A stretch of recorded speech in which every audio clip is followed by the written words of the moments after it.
The English Language Amendment, as it appears on the January 22nd referendum ballot, reads, English is the official language of the metropolitan government of Nashville and Davidson County, Tennessee. Official actions which bind or commit the government shall be taken only in the English language, and all official government communications and publications shall be in English.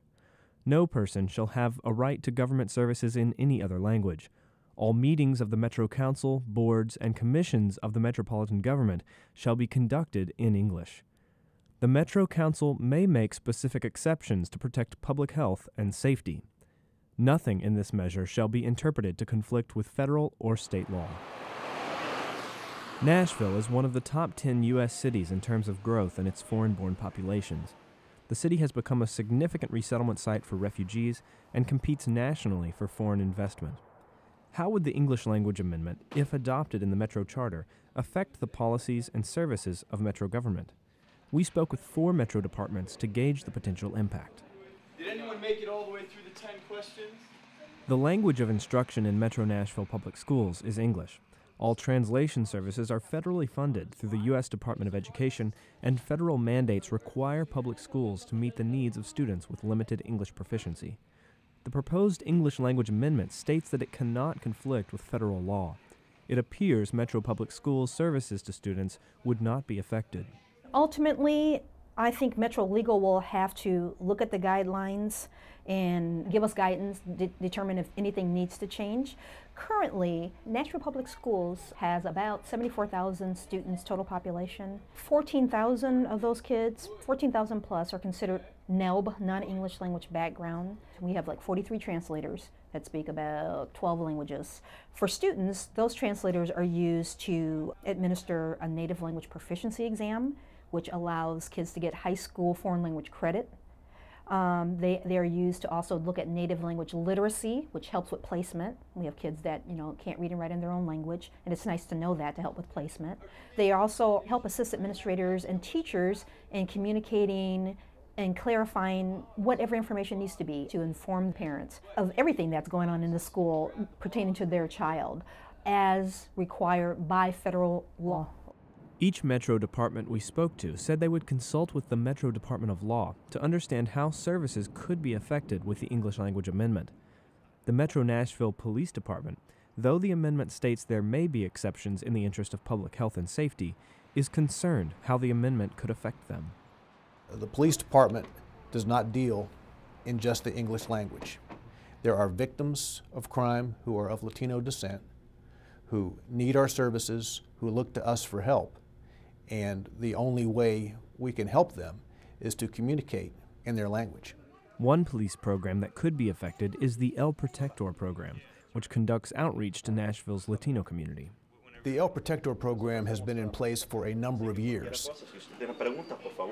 There are 2 police officers who are proficient in Spanish who staff El Protector, and their mission is to outreach to the Latino community to let them know how American law enforcement works. Metro's police department received national recognition for the El Protector program by the Vera Institute of Justice in September of 2008. The English-only amendment does not provide an exception for the El Protector program. It does not provide an exception for the materials the El Protector program provides.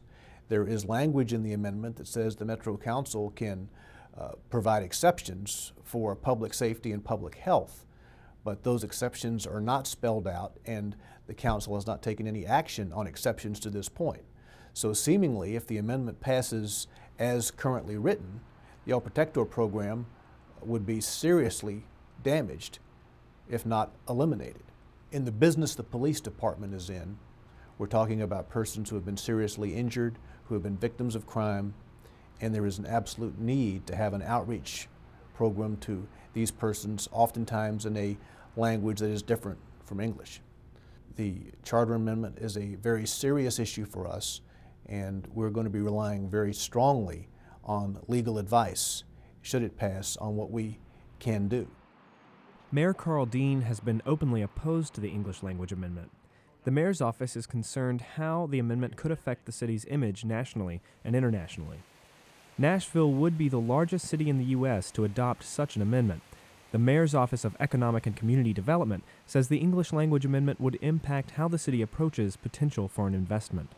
Nashville has really moved to a new level, and although we're not competing head-to-head on a day-to-day basis with New York and Boston and San Francisco, we do now play in that league.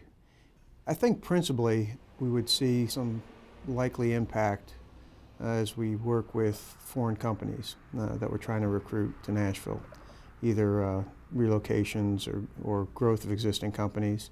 If you have an opportunity to communicate with foreign nationals, business leadership from Germany or from Japan or France, we may want to have the option to communicate with them in their native tongue, at least to get the ball rolling. And this would be prohibited under the English-only provision. The English-only initiative is likely to tie our hands a little bit and detract from the perception that we are an emerging international city. If the English language amendment is adopted, the Metro Department of Law will have requests from across Metro government. The way the proposed amendment is drafted, it is very broad and ambiguous. It will undoubtedly result in numerous questions to the Department of Law that will affect the departments, boards, the commissions, the officials of the government, and the agencies related to the government. And it will also result in different interpretations. For all these reasons, I think it's entirely likely that should it be adopted, that the metropolitan government will face litigation from this charter amendment. Tune in for a live discussion of the proposed English language amendment Friday, January 16th at 7 p.m. on Nashville Public Television.